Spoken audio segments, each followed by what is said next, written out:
Right, I'll go ahead and kick us off. So thank you everyone for taking time to join us today. My name is Sharon Bendev. I'm the Content Marketing Manager at TRG Screen. And looks like we'll have a more intimate group today, but just a few housekeeping items to cover with you before we get started. First, just want to make sure everyone realizes that the session is being recorded, and we'll email a link to that recording after the webinar to everyone who registered. Also, you'll notice that there's a Q&A function in the webinar controls.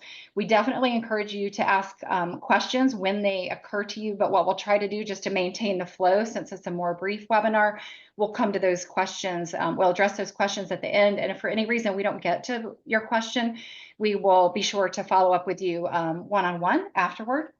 Then at the conclusion of the webinar, you'll see a short survey pop up on your screen, and we'd be so grateful if you'll take just a few minutes to answer those questions. We do scour those responses, and they help us improve the quality of our content for you. So that would be fantastic. And now with that, it's my pleasure to welcome our speakers. We have two of my favorite colleagues with us today. First, Trip Wadley. Trip is the Global Head of Relationship Management at TRG Screen, very visible out in the industry. You might have seen him at events or at other webinars. And we also have Christophe Pluvier, who is our head of all things AI at TRG Screen, and also our product manager for Exmon. So with that, gentlemen, over to you. Thanks, Shay. Really appreciate it.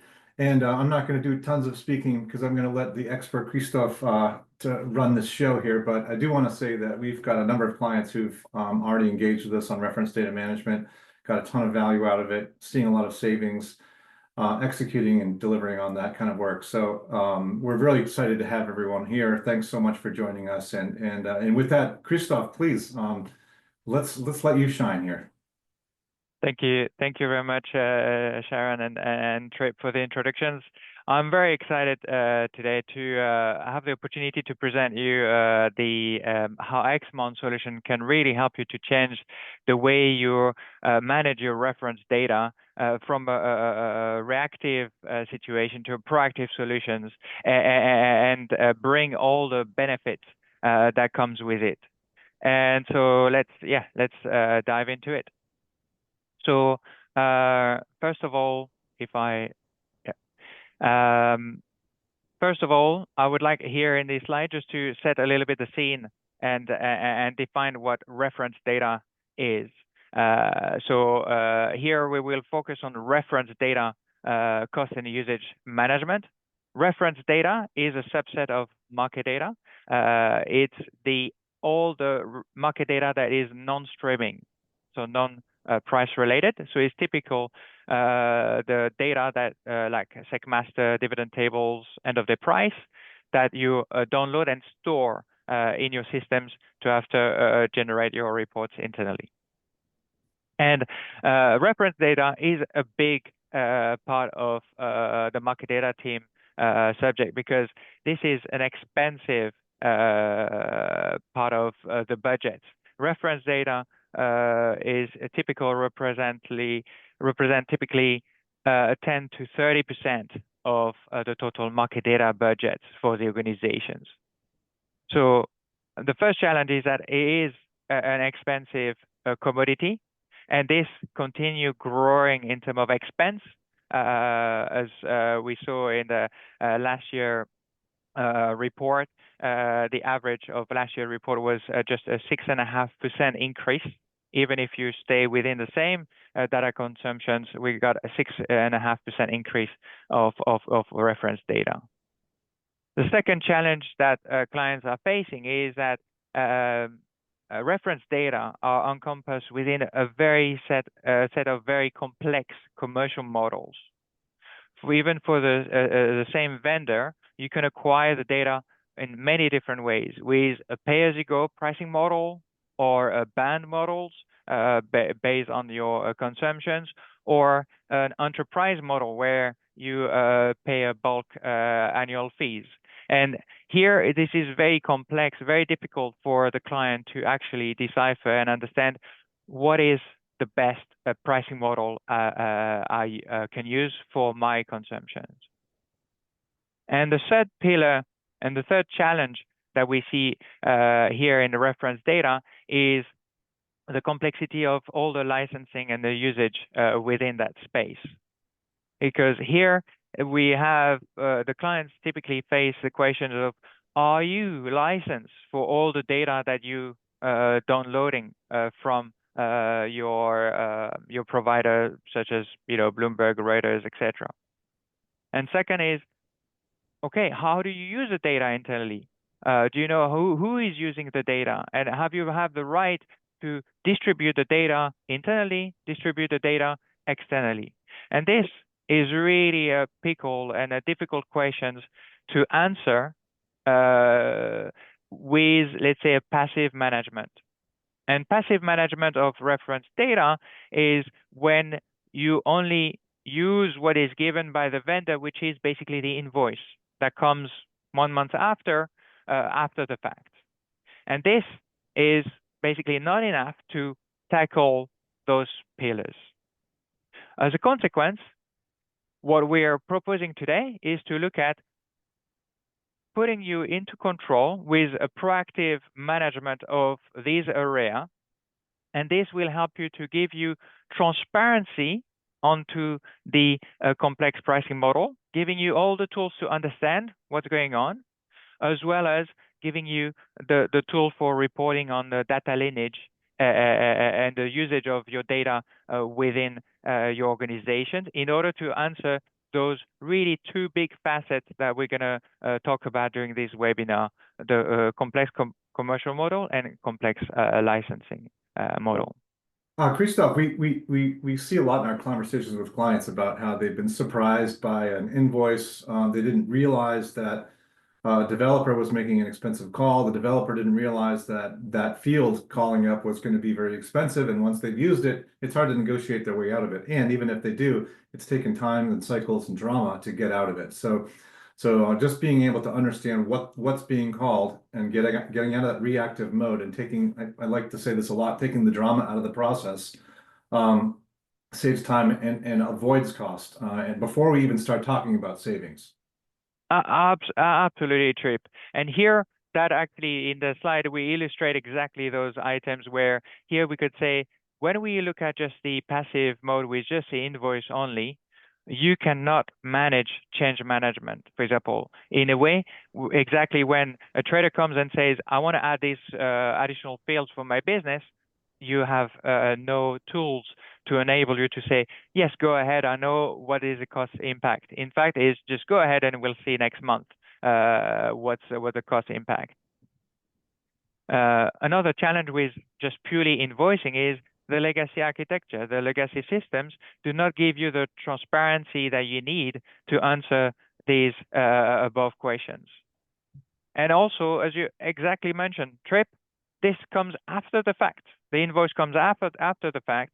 And then what happens is that the invoice doesn't give you all the details that you need, and you get swamped into understanding what's going on, because there's actually too much dimensions in the pricing model to understand with too little with the invoices. So we need to go beyond. And so these are the kind of really pitfall that a client really struggle to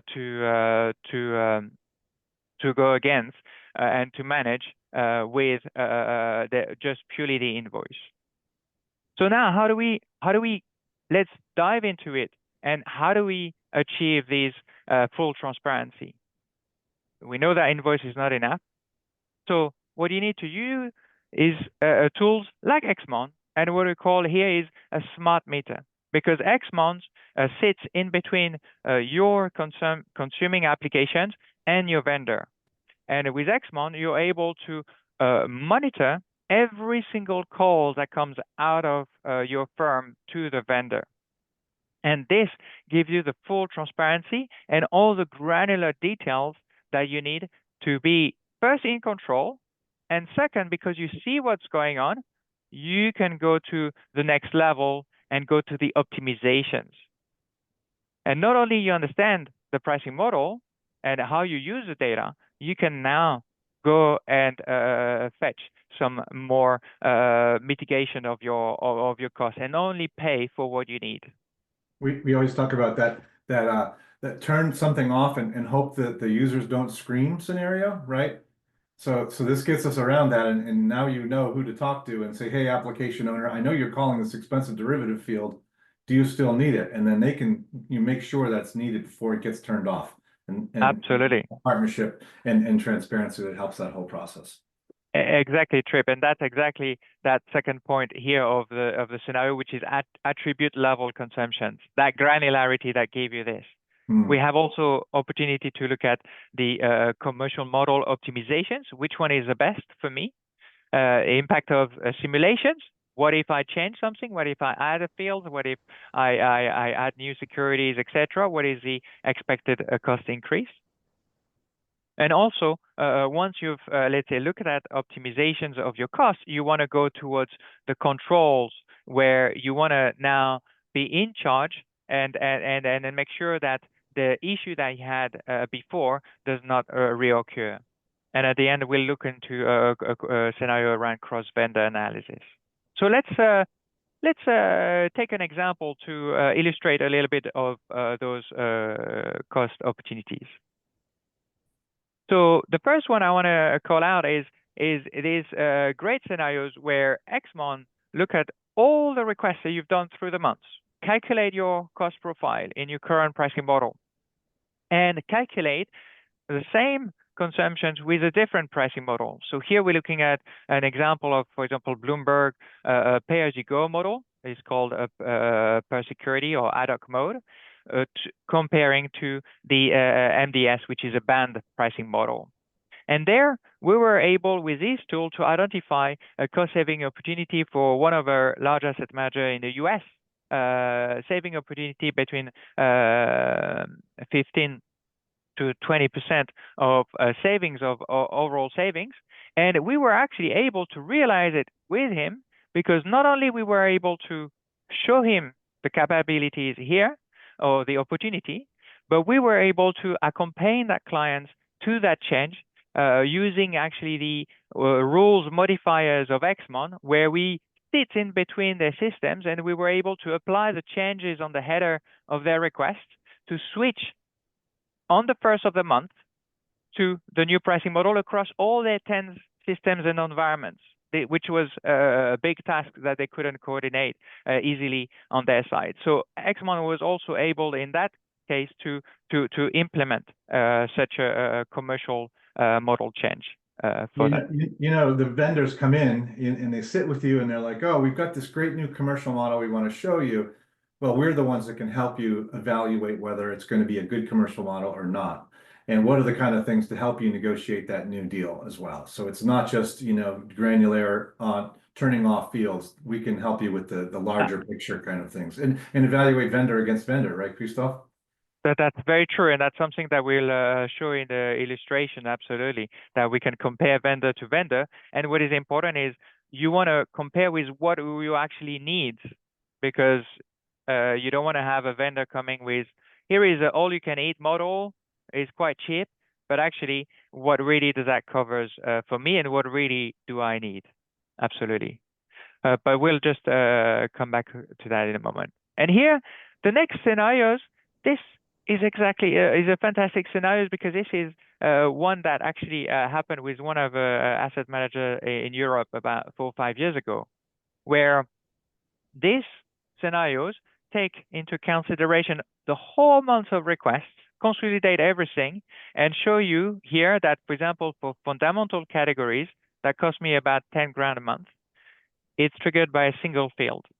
And because you see what's going on, you can act. And the client in that case investigated and then find out that this field was a field that was added by an analyst that was trying to test a new model for trading, which actually didn't go through for trading purposes. But because there was no transparency, it was just left out. And then since then, the client continued to pay, over 100 grand a year for a data point that is not needed. So once you see what's going on at that very granular level, you're able to optimize your costs. And that is really a great breakthrough. And then once you optimize your cost, you want to stay in control. So let's say you optimize your multi-hit cost by identifying the duplicated requests and mitigated them. And you want to stay in that level. So here you can use XMON rules, for example, where here I've got a rule defined for my PMS UAT environments where I put a cost limit of $4,000, for example, for the month. So that if a new version of the PMS is released and then it's got like some flow and then continue over and over the same request and then accumulate all these costs over the day of the month, this can be alerted by XMON and giving you within the month the ability to understand what's going on, that there is a change happening, and investigate before even you're receiving the invoice. So instead of having a leak of a lot of multi-hit coming up through a month plus another month before you get the invoice and you get alerted, you can tackle that within days with XMON. So I expect to see, the cost of this request to be a certain amount of money. And if it spikes beyond that, I'm going to get an email, or I can set up actions. I can make the request not go through. I can make it go through and be alerted. I can get an email before I let it go through, or my team, right? So looks like you can set up mail groups there and have someone be able to approve it before it goes through. And it's really important on UAT and so forth, where they don't understand the commercials and it's not being used in production, earning money for the company, right? So this is a great way to stay on top of it and and the word is governance, right? We really need governance over this. Absolutely. Absolutely. And here you're spot on, Trip, and these rules can be defined with a lot of attributes, as you can see on the right hand side, with a different level of the systems and environments. I don't see only on a full moon. That's sometimes in the commercials for the vendors. Yeah. We'll add that. Exactly. So next, one of the last scenarios I wanted to illustrate is, as you mentioned earlier, Trip, is not only you want to look at the optimization within a given vendor, but you want to be able to optimize between vendors. And here, XMON have these scenarios of cross-vendor analysis, where you can look at when you subscribe to both Refinitiv and Bloomberg for market data, you could actually define in XMON. XMON can help you to define the equivalence of field mapping, data point mapping.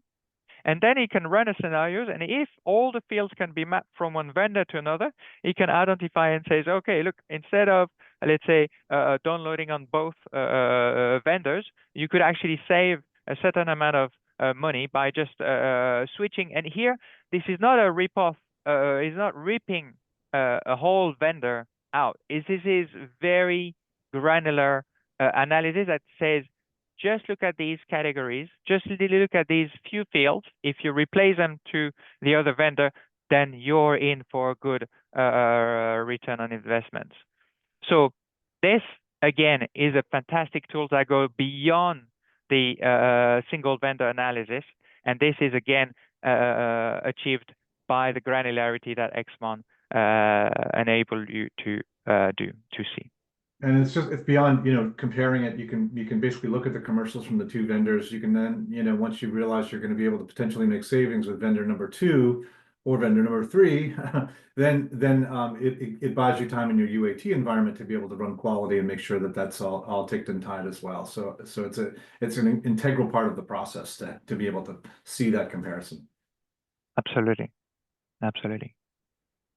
And now I think moving on to the second pillar of this webinar is we've seen that with that transparency that XMON help you to achieve, you will be also able to answer those questions from compliance and on the compliance side, which is all about traceability and data lineage, and understand what you need is you want to understand what are the reference that you've been using, what are the attributes that you've been using, because what happened is that on the Bloomberg and Refinitiv side, they are aggregator, but also redistributor of other vendor data. So you can download some tickers from Bloomberg, but what happened is that you will be liable for license to other vendors, to the rating agency if you download rating fields, etc. And this is really a key problem that currently on the organizations is very hard to handle. And then with that request level transparency that XMON provides, you will be able to handle. So let me show you a couple of examples of such reports. So this report here again is a fantastic one to help you with the vendor audit. It will here illustrate the user can input a list of security IDs that actually are licensed under another vendor. So here there was example of my client had actually knock on the door from ICE saying, look, you're using some of my data and you need to pay me license because you're not licensed for it. So here input this list of security IDs into XMON, and XMON did a whole research and it could pinpoint exactly to, yes, some of them are used. Here is a list of securities are used, and here is the job names that actually downloaded them and the timestamp, etc. The client was then able to go into the details, understand this, and says, actually, I don't need a specifically, ICE data. So I can use the composite prices from Bloomberg, and then in a case, it could act on it, remove the security, find alternatives, and avoid or mitigate the third-party license fee. It just puts control back in your hands. That's the beautiful thing about it, right, Christophe? I mean, and to be able to have that conversation and go, wait a minute, you're not going to audit me. You want to keep this gravy train running on this cost, then you're going to take the back fee off. It gives you negotiating power as well, which is amazing, And even with the QSIPs and the ratings agency and things like that, numbering, in ratings, where they're, when you get down into the details and cause trouble for you, you'll know exactly where you're calling it, whether to have to call it or not. Do we really need to be calling Moody's ratings through this call or not? Let's turn it off if we don't need it. We're getting it through somewhere else, right? So anyway, yeah. Exactly, and that's what this slide is about. So I'll skip that. And really, one of the last features I want to show you is that indeed, once you see what's going on and you've cleaned up in a way your data, you want to go into that proactive mode. And you want to set, now that I've cleaned up, and then, for example, I then needed the Fitch ratings, etc. Now I can put them into a rules, and I can say, okay, across my data license setup, I want to be alerted if those Fitch fields are being downloaded once again. And then in the case exactly comes to an email, the email can be either just a block or can be also be asking you for acceptance or rejection, etc. But this is a great tool because this is XMON becomes a firewall to your reference data. So I think that really illustrates here in a few minutes what we wanted to demonstrate to you, that with a tool like XMON, as a smart meter, it brings you all the transparency that you need to administer your cost, go beyond and go towards cost optimizations, as well as giving you all the governance in place and all the transparency in order to be prepared for any vendor audit and make sure that you're compliant to your license agreement. And we are really seeing a lot of savings here. I think we saw an average of 24% savings when we go in. It's just because clients don't have that kind of transparency. So yeah, I think at this point we can, if there are any questions, we can take them. I think we'll hand back to Shay if she wants to, if there are any questions that came up that we want to field before in the last 5 minutes, right? Thank you, Christophe. Excellent. Thank you. Perfect. Christophe and Trip, thank you so much. We actually did have a couple of questions that came in. One of them relates to the fact that you mentioned the cross vendor platform. We could see there on some of the screens some of the vendors, but could you recap which vendors are currently covered or handled by XMON? Absolutely. So on the Xmon side, that's another really great aspect of Xmon is that it's not mono vendor that sometimes some monitoring platform could be just focused on the Bloomberg because it's, let's say, the 90% one that create a lot of headache, let's say, on management. But Xmon manage all the pricing models, all the elements of Bloomberg data license, as well as Refinitiv Data Scope Select or LSEG, as well as the price, the ICE price feeding, so the Remote Plus platform. Okay. And this is, yeah, exactly, out of the, let's say, off the shelf. But Xmon have a very flexible pricing model where we can actually input some custom dictionary, custom pricing model, and start to very quickly onboard, let's say, a new vendor when the opportunity comes. Okay, perfect. Thank you for clarifying that. We actually have a couple more. How long, someone's asking, how long does it take to show savings once you deploy Xmon? Are we talking weeks or months? Oh, that's interesting. So I think that's one of the key features of Xmon is that the implementations and the footprint is very light. And the implementation actually goes into two phases. The first phase is what we call the offline analysis, where we can use detailed reports from the vendors that are very long and cumbersome, that list all the calls with all the securities that was managed during the month.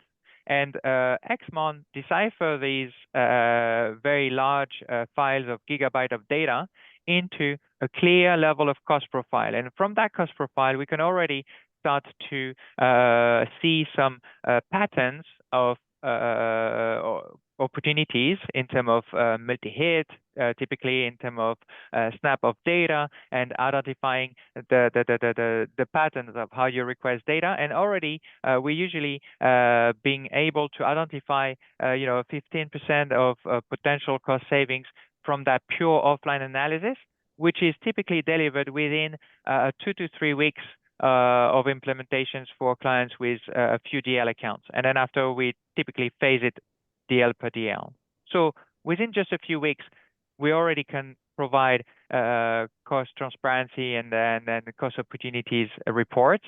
And following that, we continue within a month or two of integration with the clients to plug, let's say, their system, their consuming system, to Xmon in order to see that cost transparency the granular level that we need. So that's the two level of integrations and that time frame roughly. And that's it's so important. I mean, we talk about it all the time. The sooner we get a chance to get in and help you and get the software running and taking a look at things, the sooner you're going to save money, right? Because this is a run rate save. So and why wait? The time is now.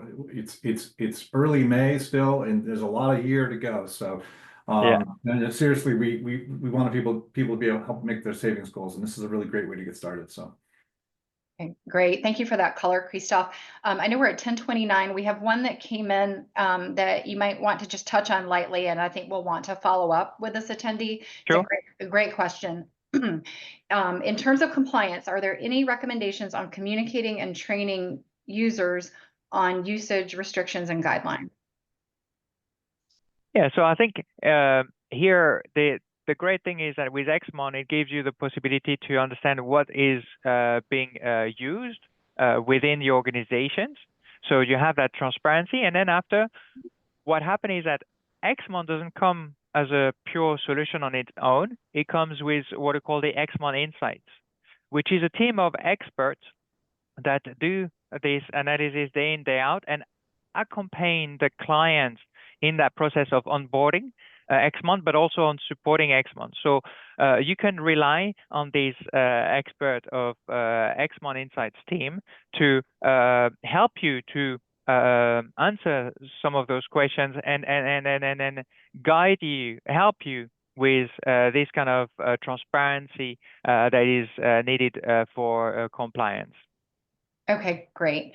All right, well, we are at 10:31, so we covered a lot of ground. We're 1 minute over, so we'll need to wrap up. Thank you so much to everyone who attended. Christoph and Tripp, as always, thank you so much for sharing your expertise. And just a reminder, please do take a moment. It'll just take a couple of minutes to fill out the survey that you'll see on screen as soon as you leave the webinar. Again, we really use that feedback and we appreciate it greatly. So thank you so much for your time, and we hope to see you at another webinar soon. Everyone have a great day, great evening. Thank you.